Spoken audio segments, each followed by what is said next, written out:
Hello everybody and welcome back to a brand new video. Now last week I made a video on some of the interesting things that Jagex has removed from the game throughout the years. Now a lot of people really like that, and I mentioned that that was only about a third of the total list that I had. So today I'm going to be doing a follow-up video with another 10 things that have been discontinued from RuneScape, removed or otherwise just aren't in the game anymore.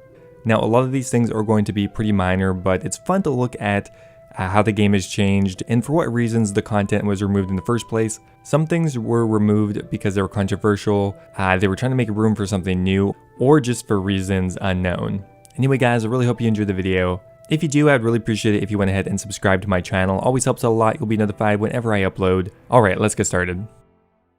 Now to begin with here, probably one of the more interesting things that ended up being removed from Old School RuneScape is bot worlds. Now bot worlds existed in Old School RuneScape for a fairly short amount of time, and I think it was just before I really started playing RuneScape full time again. Now essentially what bot worlds were was a specific set of worlds where suspected botters or macroers would be moved to. Now these worlds were world 385 and 386. 385 eventually became the free-to-play botting world, and 386 was the pay-to-play. Now it's a really interesting idea, and stuff like this actually does exist in other games. Normally it takes a form of moving all of the rule breakers or the cheaters into one lobby, one world, just so that they don't impact other players, and that on its own is kind of a form of punishment because you just have to deal with all the scum, the cheaters, toxic people. In RuneScape though, it's more just so you can monitor them and maybe ban them more quickly. Now what's kind of interesting about it is the worlds were not exactly private. They weren't listed on the world switcher, but it was actually possible to log into these worlds specifically. If you went into your web browser and typed in Old School RuneScape game world and then put 385, you would actually be able to join it. Now this was kind of controversial at the time. First up here, well, it wasn't polled. I'm not sure why you need to poll something like that, but it wasn't. It was definitely possible for people who weren't macroing to be put into these worlds, which kind of rubbed people the wrong way. And the fact that anybody could log into these worlds made it a little bit problematic. They said it wasn't possible for you to get banned if you weren't macroing, but I don't know, it seems like you would have a higher chance if you logged into one of these worlds. And eventually the whole concept was scrapped in May of 2015, and we haven't gotten them back since. Okay, next up here we have a really interesting thing that was removed, and that is the Mermaid storage unit. Now essentially all it was kind of a location in the ocean south of Great Corrend. Nobody knows what it was doing there or what the purpose of it was, but if you look at the world map back in 2016, in the middle of the ocean there was something called a Mermaid storage unit, and it was on the official world map. Now it was eventually removed on January 20th of 2016, and the only person who really acknowledged the existence of it was Modash, who said that it had sank. Now some people guessed that it had to do with the sailing skill that didn't really end up passing. Maybe something that managed to make it into the actual game and you were actually able to stop at the Mermaid storage unit. Other than that though, it's probably one of the more mysterious things that did temporarily exist in the game, but had no explanation and then was promptly removed. Okay, next up here we have a set of monsters that was removed back in 2018. We have the Demon of Darkness, the Demon of Balance, and the Demon of Light. Now for those that remember, these were the original monsters you had to fight to complete the Mage Arena 2 quest. The Demon of Darkness could only be damaged with the Flames of Zamorak spell, the Demon of Balance could only be damaged with the Claws of Guthix, and the Demon of Light could only be damaged with the Saradomin Strike spell. Now these existed in the game from November 23rd of 2017 until February 8th of 2018, so only about 3 or 4 months. Now the biggest complaint here was the visual look of the demons mainly. They all for one were the exact same, and lore-wise it didn't really make sense for them all to be demons. So that was the main reason they ended up being changed, but not only did they change visually, but their stats actually were changed as well. Now pretty much across the board, the demons were changed. Their attack speed was decreased, but their defensive stats were generally made stronger, and they were made more accurate. Overall, I think most people were happy with this change. Just recoloring the Greater Demon 3 times was, I think, viewed as a little bit lazy.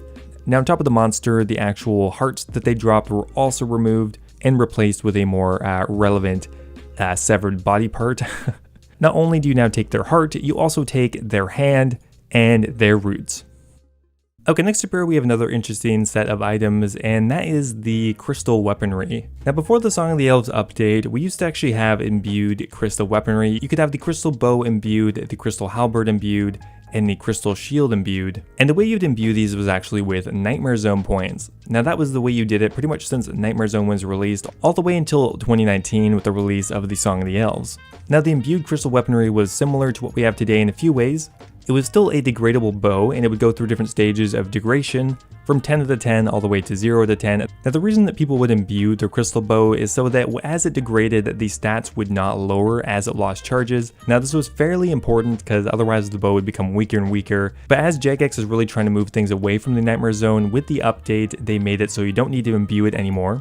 Currently the item is effectively fairly similar. It still costs the same to use, you just don't have to imbue it anymore, so the imbued versions are gone forever.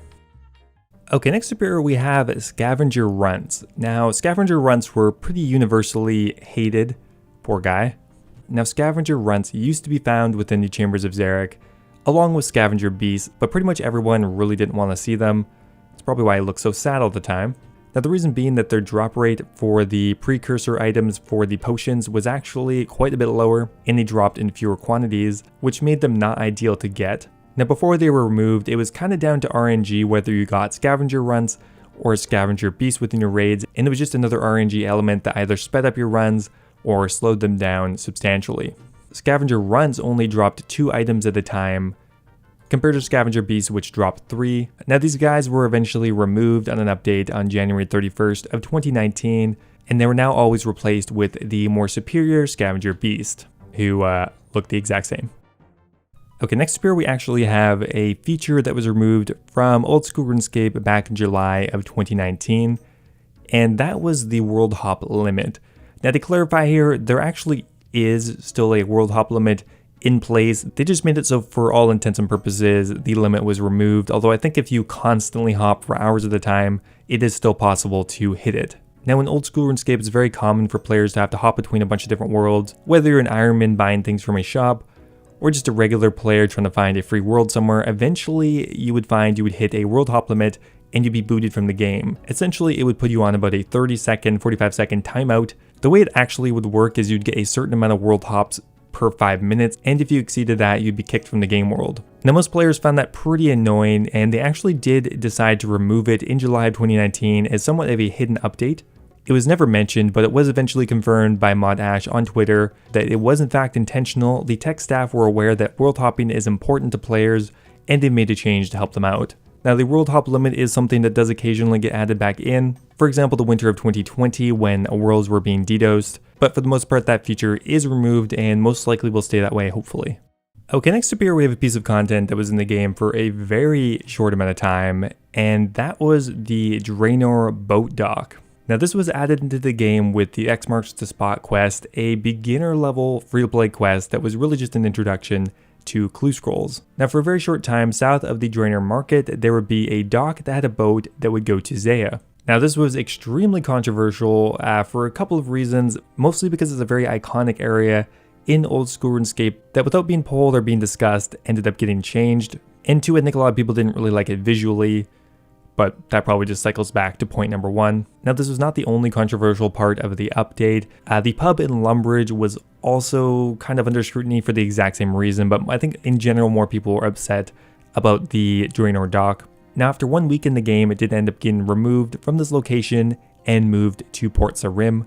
And after that, the RuneScape mob was happy once again. Now back in 2019, Jagex removed probably one of my favorite quality of life updates.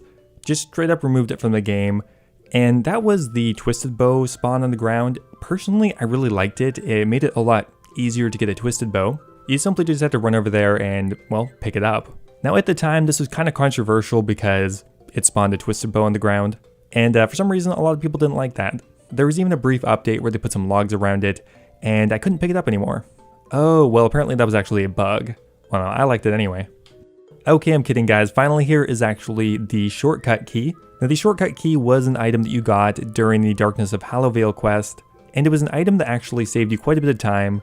It'd be roughly about 30% quicker to get to the 3rd sector during the Darkness of Hallowvale quest. You could even put it on a steel keyring as well. and this item had been in the game since RS2, but it was eventually removed in May of 2018. It was just straight up deleted, and you no longer needed the shortcut key to actually use the shortcut. Interestingly though, if you kept a bank placeholder in your bank, the shortcut key would be renamed to a useless key.